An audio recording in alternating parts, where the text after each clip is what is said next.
The movie starts in 2005 in South Korea, in a quiet city called Cheonan, where crimes are rare. But lately, murders have been rising fast, and the police can't catch the killer.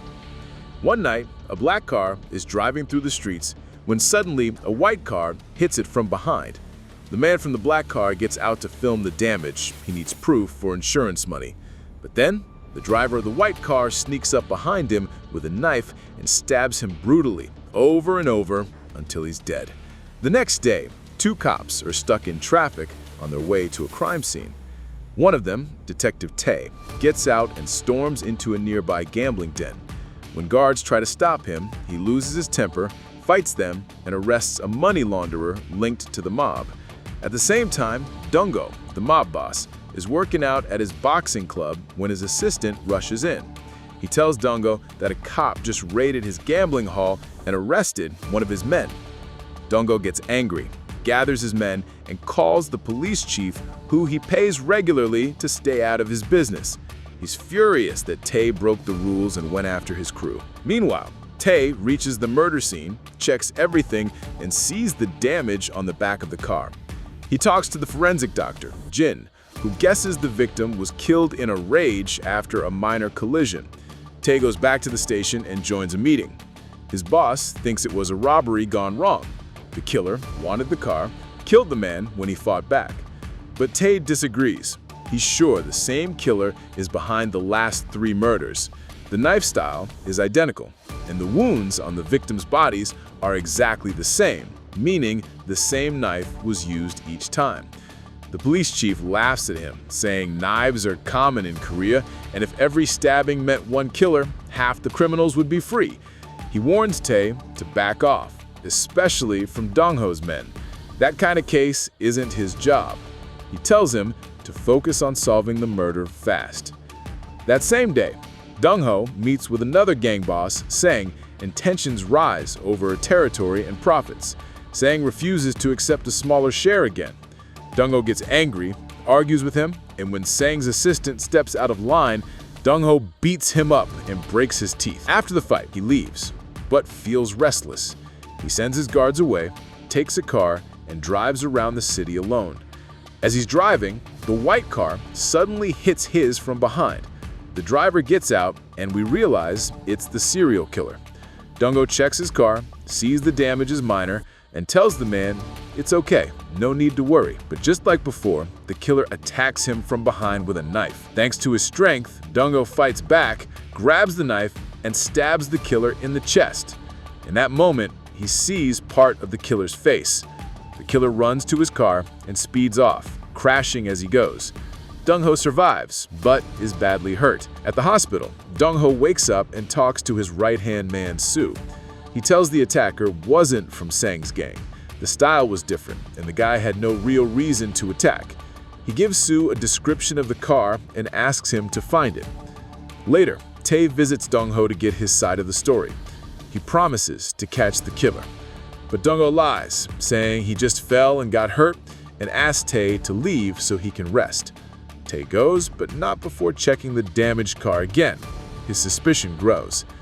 Meanwhile, Sang visits Dongho at the hospital. Even though his men were attacked earlier, he jokes about it and promises to make things right. Then, an artist comes so Dongho can describe the killer's face. He remembers clearly, and the sketch looks exactly like the murderer. Now, it should be easy to find him. At the police station, Tae tells his boss that Dongho was attacked by the same killer, and that this is the first time someone survived.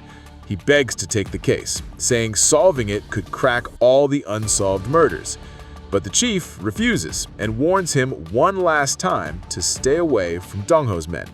Still, Tae decides to keep going. He goes to Dongho's house, threatens to use his illegal power if they don't share what they know, and learns the killer is a psychopath, not new to killing, just random and brutal. If not caught, he'll keep killing. Dongho realizes he's dealing with a monster. He tells Tae he doesn't need help. He'll find the killer himself. That night, the killer stops at a rest area, murders a truck driver, steals his car, and drives off. But the driver's assistant is hiding in the back. A fight breaks out, the killer stabs him, but the knife flies out of the car and lands on the road. Tae, ignoring orders, decides to keep investigating. He goes back to Dong-ho and threatens his men to get info. He learns the killer is mentally ill and is killed many times before. Dong-ho finally agrees to work with Tae. They meet and Dong-ho explains the gas station murder matches his attacker. He returns the killer's stolen car and hands over the keys for fingerprint testing. He tells Tae they must team up to catch the killer. But Tae says even if they find him, he won't let Dong-ho kill him. Dong-ho smirks. Whoever finds the killer first can do what they want. Tae, loving the challenge, agrees with a sarcastic laugh. He thinks he's outsmarting a gangster. But surprise, Dong-ho recorded the whole conversation. Tae gets angry, grabs the recorder and smashes it. He tells Dong-ho he's not that clever. Dong-ho just laughs and plays the hidden camera footage showing Tae destroyed a fake recorder. Everything was recorded, audio and video. Tae is stunned. Now, both men start their own hunt.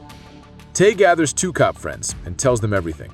They're hesitant, they don't trust a mob boss, but Tae convinces them they need Dong-ho's men and money. He asks them to check the gas station, examine the stolen car, and find any clue to the killer's identity. Meanwhile, Dong-ho uses the investigation as cover. Now the police are busy, not watching him. He secretly tells Soo to take the killer's knife and use it to kill Sang, making it look like the serial killer did it. Soo goes to Sang's house, kills him with the killer's knife, and leaves the blade in the body. The next morning, Tae meets Dr. Jin and gives her the evidence from the killer's car. She goes to Sang's murder scene and sees the knife is left in the body, just like the serial killer style. Back at the lab, she tests the blood on the knife and discovers the DNA matches all the recent victims. She realizes it's the same killer behind all the murders. She calls Tae in shock. Now they have proof the cases are linked. Tae rushes to Dong-ho's house, furious, accusing him of breaking their deal by killing Sang. Dong-ho admits it, but says nothing changes. They'll keep working together. Tae has no choice. His deal with the gangster is already dirty. He walks away. Dong-ho attends Sang's funeral, the man he just killed, and there, the real killer is also present, hiding among the crowd. He gives Sang's assistant a note saying Dong-ho used his knife to commit the murder. That night, the killer strikes again, randomly murders another innocent person the same way. Later, Tae and Dong-ho search the killer's stolen car themselves. They find a small bloodstain and suspect it's the killer's. Suddenly, Sang's gang attacks them, seeking revenge. They start beating them up, one after another. Tae fights hard to protect Dong-ho. In the chaos, Sang's assistant attacks Tae with a knife, trying to kill him. Tae fights back and accidentally kills him. He's shocked, can't believe what he's done. Dong-ho steps in, tells him to go, and handles the body. At the police station, Tae falls asleep from exhaustion. His boss wakes him up, yelling he wants him on a kidnapping case. Tae snaps, shouting that the serial killer is still out there killing every day. He says he warned them all along. The murders are connected, but his boss ignored him, calling them random robberies. Tae refuses the new case and storms out. He goes to the victim's family, learns the kidnapper demanded ransom, and plans for the victim to meet him while police watch from afar. It happens, they follow to a cafe. Tae notices a strange man on the rooftop. When he sees he's spotted, he runs. They chase him, but he escapes. Back at the cafe, Tae asks the owner what he ordered. He says just one cold drink. Tae takes his team, searches the trash, and finds the cup. Jin lifts fingerprints, and after hours, they finally get the killer's identity and full record. Tae rushes to the address, but the landlord says the man disappeared 3 months ago, and he was quiet, never caused trouble. Inside the apartment, Tae finds all the tools used in the murders and a clear photo of the killer. He calls Dong-ho, sends the photo, and they plan to catch him. After a long search, Dong-ho decides to rest. They'll hunt again later. He meets Tae, and they go to a cafe with Dong-ho's men. While waiting outside in heavy rain, a little girl with no umbrella walks by. Dong-ho gives her his umbrella and stands in the rain. Tae notices this cold-hearted gangster just did something kind. Inside, they're relaxing when a news report flashes. A young girl was brutally murdered. Dong-ho and Tae freeze. They recognize the umbrella. It's the one Dong-ho just gave her. They explode with rage. Dong-ho orders all his men to search the area where the girl was killed. Soon, they find out the killer is hiding in a hotel. They set a trap. When he returns, he sees them and tries to run. They chase him. In the end, Dong-ho catches him, beats him brutally until he passes out. He calls Tae, reminding him of their deal. Whoever catches the killer gets to decide his fate. Dong-ho takes the killer to his hideout and tortures him. But the killer feels nothing. He just laughs. He says he enjoys killing and that Dong-ho is just like him. Both are monsters. At the same time, Tae races there as fast as he can. Tae grabs the killer and takes him to the station. The police arrest all of Dong-ho's men and shut down his gambling dens. But Dong-ho escapes. He's wanted for many crimes. The killer goes to trial, but there's no solid evidence. He smiles, sure he'll walk free. Then suddenly, the only witness walks in, Dong-ho himself. He tells the court he's testifying because he's the only victim who survived. Then Dong-ho removes his shirt, shows the judge the stab wounds, and explains exactly how the attack happened. The judge orders guards to check the scar, and it matches. The court believes him. Kyung-ho is sentenced to death.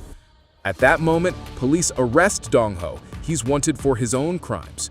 But this was all part of Tae's plan. After handing the killer over, he knew there was no evidence against him, so he'd be released.